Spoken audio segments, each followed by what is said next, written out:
Yeah, I think she said, well, if she wants a fortress, okay, Kamala Harris can have a fortress. And I assume the Biden-Harris campaign said, yes, we would like a fortress right now. Alex Miller outside the White House tonight. Alex, thank you. I want to bring in, as promised, a doctor tonight, Dr. Awais Durrani. He's an emergency medicine physician at UT Health San Antonio. Dr. Durrani, when you hear the president is stable, I want to start with his condition tonight. He himself is reporting no symptoms.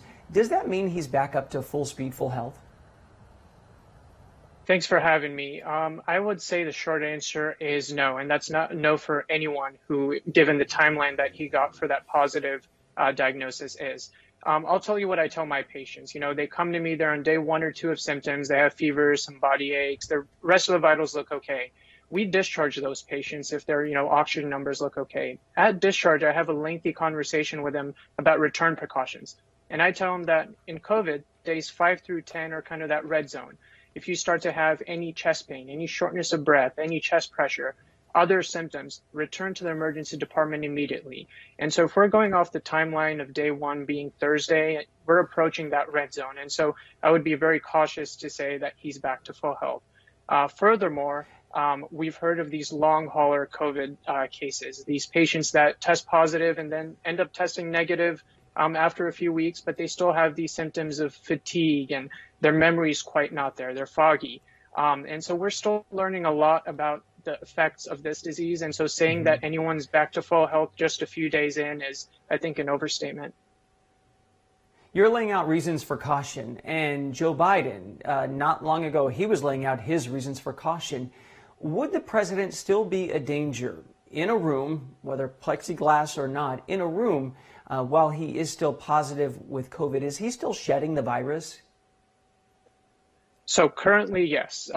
The guidelines, and as far as we know, is from day 1 of symptom onset, you have to be 10 days out and you have to be 24 hours free of a fever. Once you reach that point, you can interact with other people. But right now, he is shedding the virus. There is the potential that come debate day, he might not be, but we're unsure of that based on what his disease course is and how his tests come out in the future. You mentioned a negative test, and reporters have been asking repeatedly, insistently, when was the president's last negative test? Why is that so important for us to know? Because honestly, myself, I've thought, why is that so crucial? Could you explain that? Absolutely. So go back to the spring. The strategy that public health professionals and physicians laid out was test, trace, and isolate. A core component of that is tracing the positive contacts to a person that's been diagnosed with COVID, because each person can spread that disease to other individuals. So we truly need to know when his last negative test was, and then assume every interaction he's had since then has been a positive interaction so that we can notify those individuals and then so they can be placed in quarantine. If we can't get a timeline straight on that, then we're just going to get more and more folks exposed to the disease. And it kind of makes sense why we're getting so many positives in the president's inner circle.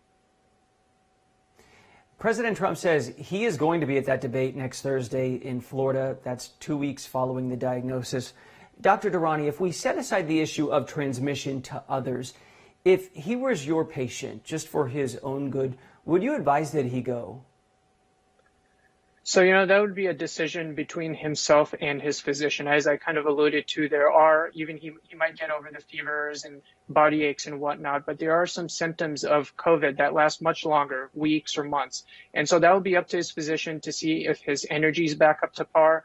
A presidential debate is a very, mentally taxing exercise. Is he going to be able to make the arguments that he needs to make based on where he's at energy-wise and his mental status? And so that's a very personal decision between his physician and him.